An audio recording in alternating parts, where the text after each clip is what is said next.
morning student. Today we will discuss the topic of pressure exerted by a liquid column, not force. In last video we will study about the liquid pressure, not force. So today we will discuss the topic pressure exerted by a liquid column. Consider हम लोगों ने मान लिया एक liquid ले लिया, एक consider a liquid of density, एक लिक्विड लिया, उसकी डेंसिटी हमने क्या मान ली है, जो लिक्विड इस कंटेनर के अंदर डला हुआ है, इस लिक्विड की डेंसिटी है rho, liquid of density rho, contained इन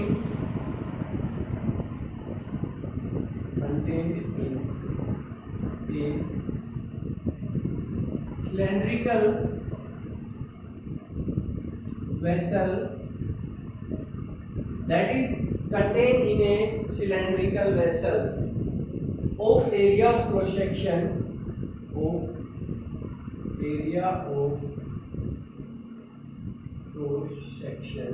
इस सिलेंड्रिकल जो वेसल है इसका क्रॉस सेक्शन एरिया क्या मान लिया हम लोगों ने, let h is the height of liquid column, जो इसके अंदर क्या है कंटेन कर रहा है, जो लिक्विड क्या हमने क्या मान लिया, let h is the height of liquid column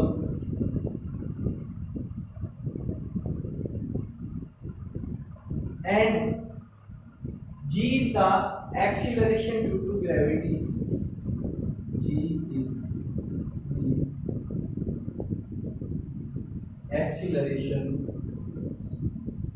due to gravity. Consider एक कंटेनर लिया, कंटेनर का क्रॉस सेक्शन एरिया ए है, उसमें एक लिक्विड फिट कर दिया, जिस लिक्विड की डेंसिटी बेटा कितनी है, रो है। रो की वैल्यू कुछ भी हो सकती है, डेंसिटी का कांसेप्ट आप केमिस्ट्री में पढ़ भी चुके हैं। उसमें हमने एक कंटेनर में लिक्विड डाला है, उस लिक्विड कॉलम की जितना लिक्विड डाला है उसकी हाइट को h से हमने डिनोट किया है और एक्सीलरेशन ड्यू टू ग्रेविटी को किससे डिनोट किया है, g से किया है। तो वेट ऑफ द लिक्विड जो होगा वो कहां होगा, the weight of the liquid, wait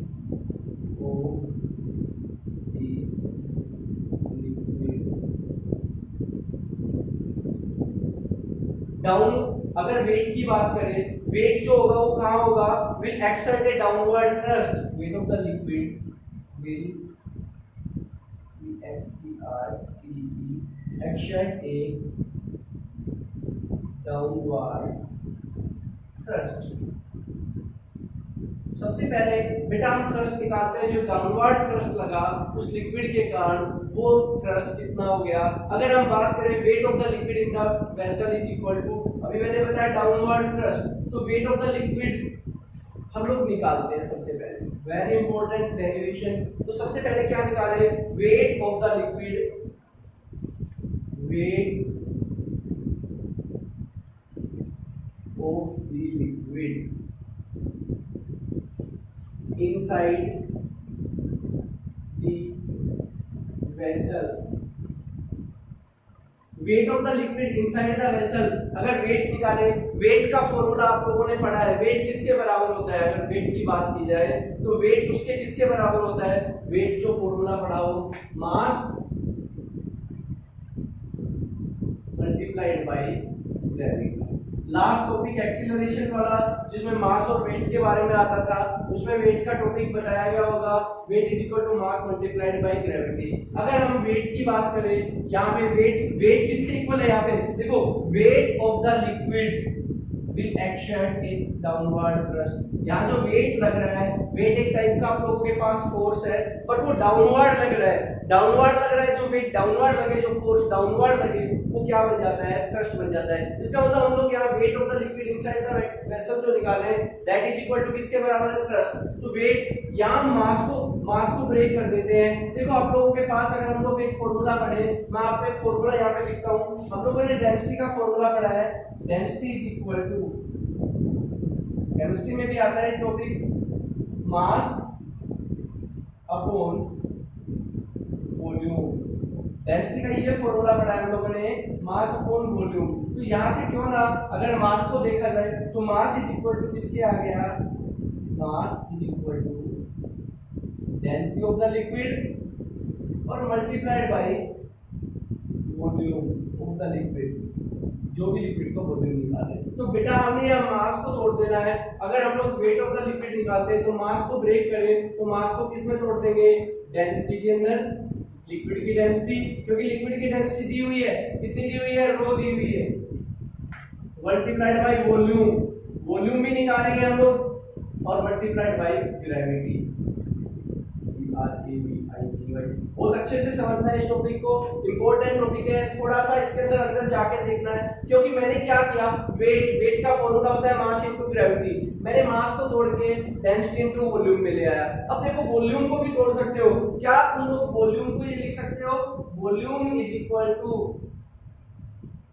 area into height.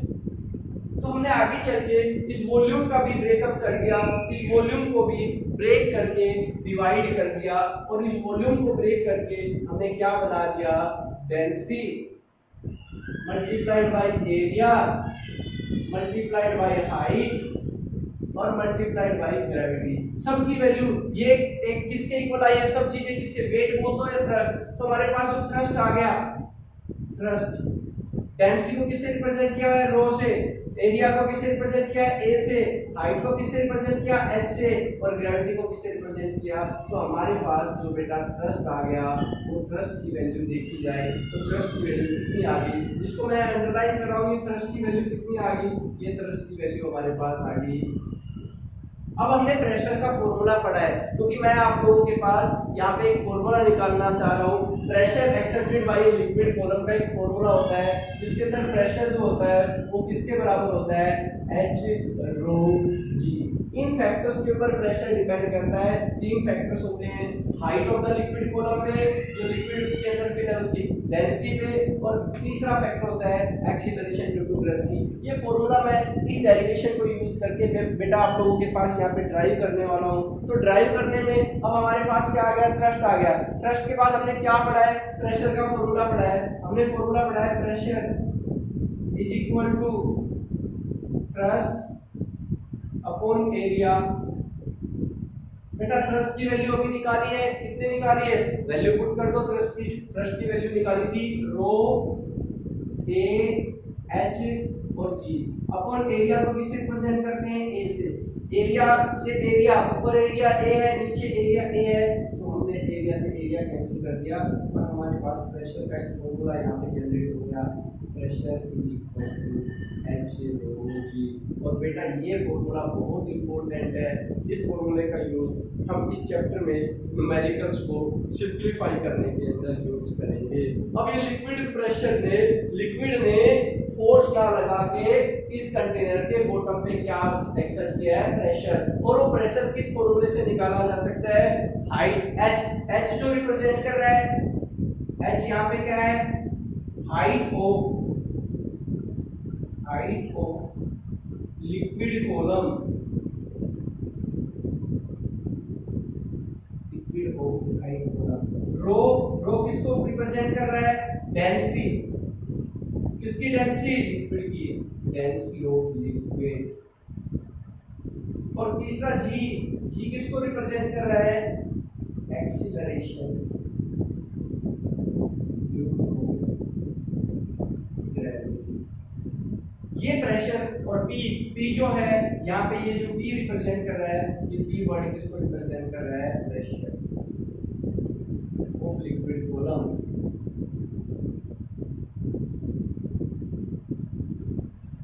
हमने एक प्रेशर का यहाँ पे एक फॉर्मूला बना लिया कि प्रेशर जो होता है वो आप लोगों के पास क्या होता है। अब प्रेशर के रिगार्डिंग हमारे पास कुछ 6 से 7 पॉइंट्स हैं जो मैंने प्रेशर का जो फॉर्मूला निकाला है। इस प्रेशर के रिगार्डिंग प्रेशर का फॉर्मूला क्या है, एच रो जी। इस प्रेशर के रिगार्डिंग अब मैं आपको एक बार दोबारा से एक बार रिपीट करता हूँ, डेरिवेशन बड़ा इंपॉर्टेंट है। मैंने निकालना है pressure exerted bye a liquid column. तो मैंने क्या किया, ये कंटेनर लिया सिलेंड्रिकल कंटेनर, इसमें मैंने एक लिक्विड फिल कर दिया जिसकी density, consider a liquid of density row, contained in a cylindrical vessel of area of cross section A, इसका area of cross section cylindrical vessel का एरिया है।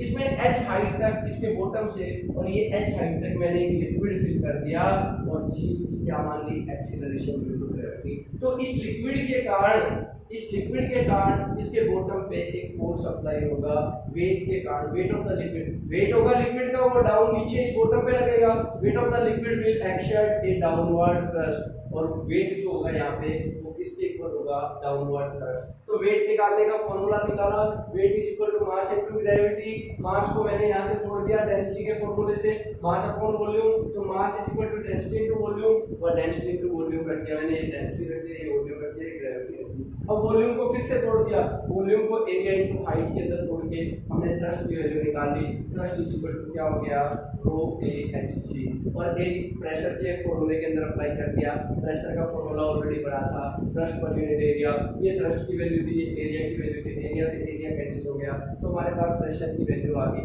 H rho g. अब मैं कुछ पॉइंट्स बता रहा हूँ इस फॉर्मूले के अकॉर्डिंग, जो प्रेशर होगा लिक्विड कॉलम के कारण उसके अंदर क्या आप लोगों के पास पॉइंट्स है, कुछ पॉइंट्स है जो बड़े इंपॉर्टेंट पॉइंट्स है जो प्रेशर एक्सर्टेड बाय ये लिक्विड कॉलम्स के अकॉर्डिंग, सब इंपॉर्टेंट पॉइंट्स हैं जो इस टॉपिक के साथ रिलेट करते हैं। तो हमने एक फॉर्मूला निकाला है, प्रेशर जो होता है दैट इज इक्वल टू इसके बराबर होता है h rho g, pressure exerted by liquid column is already equal to h rho ji.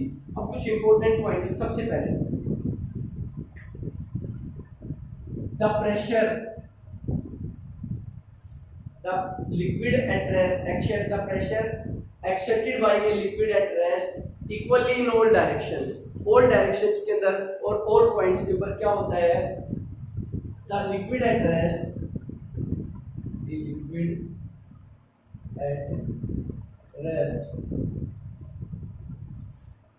exert क्या करता है आप लोगों के पास equal pressure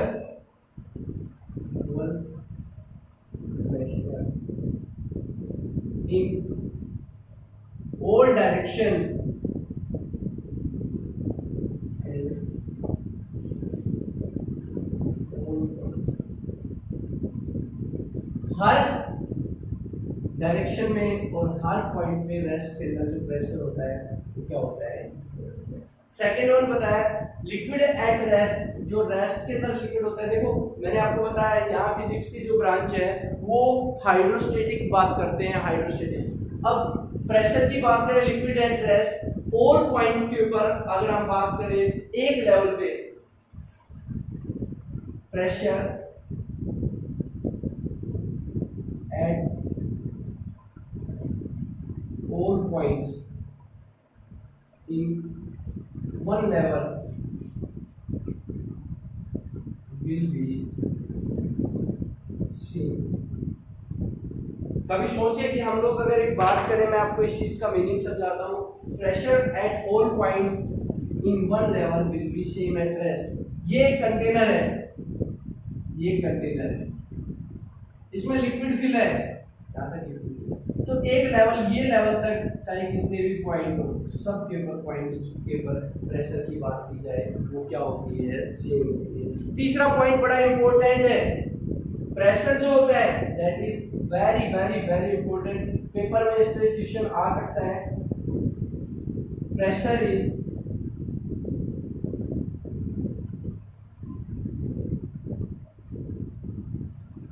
independent on the shape of container। Pressure जो होता है वो कंटेनर की शेप पे कभी डिपेंड नहीं करता, बट डिपेंड्स ऑन द, किसके ऊपर डिपेंड करता है, but depends on the height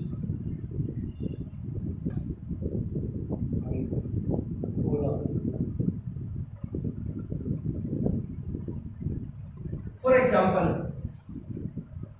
देखो मैं आपको एक डायग्राम से समझाता हूँ इसको। मैंने 3 कंटेनर्स ले लिए, एक कंटेनर ले लिया,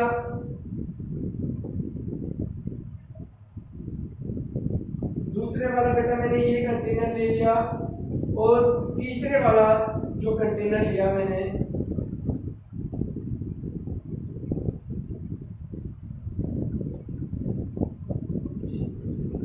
ठीक है, और तीनों के अंदर मैंने लिक्विड डाल दिया,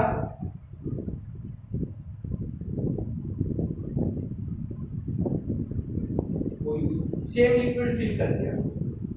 बताओ कौन से के ऊपर अगर बात की जाए, ये ए बोल दिया, ये बी बोल दिया और ये सी, तीनों कंटेनर्स की शेप जो है वो डिफरेंट है, तीनों कंटेनर्स की जो शेप है वो डिफरेंट है, बट तीनों के अंदर जो प्रेशर है वो प्रेशर ए में ज्यादा है, बी में ज्यादा है, सी में ज्यादा है, या तीनों पे सेम है, क्योंकि तीन प्रेशर का भी फॉर्मूला बताया, पी जो डिपेंड करता है एच रो जी, ये तीन फैक्टर्स होते हैं जिनके ऊपर प्रेशर डिपेंड करता है। ग्रेविटी कांस्टेंट होती है 9.8 मीटर पर सेकंड स्क्वायर, या रो, तीनों में लिक्विड सेम फिल है, इसमें भी वाटर है, इसमें भी वाटर है, इसमें भी वाटर है, तो वाटर की डेंसिटी तीनों में सेम होगी। अब यहाँ जो फैक्टर डिपेंड करता है मेनली वो हाइट पे डिपेंड करता है, अभी लिखा ना depends on the height column, but तीनों के अंदर हाइट की बात की जाए तो तीनों के अंदर जो हाइट का कॉलम है वो सेम है। ये क्वेश्चन आपसे पुट किया जा सकता है, आपसे पूछा जा सकता है, इसके अंदर भी हाइट h है, इसके अंदर भी हाइट h है, और यहाँ जो लिक्विड फिल है इसमें भी हाइट h है, और तीनों में हाइट h सेम है, तो मतलब तीनों का प्रेशर जो है a b a b c, तीनों का प्रेशर क्या है, सेम प्रेशर, प्रेशर क्या है तीनों के अंदर सेम है, किसी में डिफरेंट नहीं है। कभी सोचो कि इसका बॉटम बहुत ज्यादा है तो सोचो कभी इस पे प्रेशर ज्यादा होगा, नहीं, गलत है। सिंपली याद रखना, independent of the shape of the container, shape of the container के ऊपर ये आप लोगों के पास डिपेंड नहीं करता, शेप ऑफ द कंटेनर के ऊपर डिपेंड नहीं करेगा, डिपेंड करेगा तो सिर्फ और सिर्फ किसके ऊपर डिपेंड करेगा, हाइट कॉलम के ऊपर डिपेंड करेगा, कितनी हाइट कॉलम तक। अगर जिसमें भी हाइट कॉलम ज्यादा होता तो सिंपली प्रेशर ज्यादा होता, बट तीनों के अंदर अगर हाइट कॉलम है इक्वल है, तो हाइट कॉलम अगर इक्वल है तो तीनों के अंदर लगने वाला प्रेशर भी क्या होगा, सेम होगा। तो ये तीसरा पॉइंट था, बड़ा इंपॉर्टेंट था, पेपर के अंदर कई बार आ सकता है कि बताओ कि प्रेशर जो होगा, ऐसा एक डायग्राम बना के तुमसे पूछा जा सकता है कि किस बॉटम के अंदर, ए वाले कंटेनर के अंदर, बी वाले कंटेनर के अंदर या सी वाले कंटेनर के अंदर किसके अंदर प्रेशर ज्यादा होगा। अगर हम बात करें फोर्थ पॉइंट की, total pressure at the depth L, अब देखो ये कंटेनर है, बहुत इंपॉर्टेंट पॉइंट है, ये कंटेनर है, इसमें लिक्विड फिल है, ये लिक्विड फिल है, यहां तक लिक्विड कॉलम h हाइट तक बराबर है, ठीक है। तो इसके सरफेस पे हमारे पास यहां से ऊपर से एटमॉस्फेयर का, अगर इस कंटेनर के ऊपर, बड़ा इंपॉर्टेंट है ये क्वेश्चन भी, अगर टोटल एटमॉस्फेरिक प्रेशर निकालना आ जाए कि इस कंटेनर का टोटल प्रेशर कितना होगा, टोटल प्रेशर निकालो, टोटल प्रेशर, टोटल प्रेशर जो होगा वो किसके इक्वल होगा, देखो लिक्विड कॉलम के कारण जो प्रेशर होगा वो h rho g पे डिपेंड करेगा, और हमारे एटमॉस्फेयर के कारण यहाँ पे क्या लगेगा, एटमॉस्फेरिक प्रेशर लगेगा, और एटमॉस्फेरिक प्रेशर को हम P 0 से डिनोट करते हैं, जो एटमॉस्फेयर का प्रेशर लगता है। तो टोटल प्रेशर किसके बराबर होगा, P not plus h rho g, liquid column के कारण प्रेशर हो गया h rho g, और P नॉट जो प्रेशर हो गया उसके ऊपर लगने वाले एटमॉस्फेयर का प्रेशर हो गया। तो टोटल, और मैंने बताया 1 एटमॉस्फेरिक प्रेशर कितने के पास्कल के बराबर होता है, 1.013 मल्टीप्लाइड बाय 10 की पावर कितने, 5 पास्कल के बराबर बताया। तो अगर h हाइट के ऊपर बिलो द सरफेस से अगर ये h हाइट तक लिक्विड फिल हो और पूछे किस पे लिक्विड कॉलम पे टोटल कंटेनर के ऊपर टोटल प्रेशर निकालो, तो टोटल प्रेशर जो होता है या P नॉट रिप्रेजेंट करता है एटमॉस्फेरिक प्रेशर को, किसको रिप्रेजेंट करता है, एटमॉस्फेरिक प्रेशर को, जिसकी वैल्यू फिक्स होती है। और ये जो प्रेशर है ये pressure due to liquid column है, pressure due to liquid column के कारण उसके ऊपर लगने वाला प्रेशर है। Is that clear. अब अगला पॉइंट मैंने बताया प्रेशर जो है, fifth number point, pressure is a scalar quantity, pressure is a scalar quantity. बेटा क्वांटिटी अभी बताया मैंने कि प्रेशर जो होता है लिक्विड कॉलम के अंदर वो हर पॉइंट्स के ऊपर और हर डायरेक्शन में सेम होता है, कोई डायरेक्शन के साथ एसोसिएट होता ही नहीं है, कोई पर्टिकुलर डायरेक्शन नहीं होने की वजह से हमारे पास जो प्रेशर होता है वो प्रेशर क्या होता है, आप लोगों के पास एक स्केलर क्वांटिटी होती है। अब अगर बात की जाए mean pressure on the walls of the container, इस वो ये कंटेनर्स की वॉल्स हैं, ये वाली बात इन कंटेनर्स की वॉल के ऊपर अगर मीन प्रेशर की बात की जाए, mean pressure of the walls of the beaker बोल दो, कंटेनर बोल दो, containing liquid up to height h, तो उसके अंदर मीन प्रेशर जो होगा वो मीन प्रेशर हमेशा याद रखना 6 नंबर, जो वॉल्स मीन प्रेशर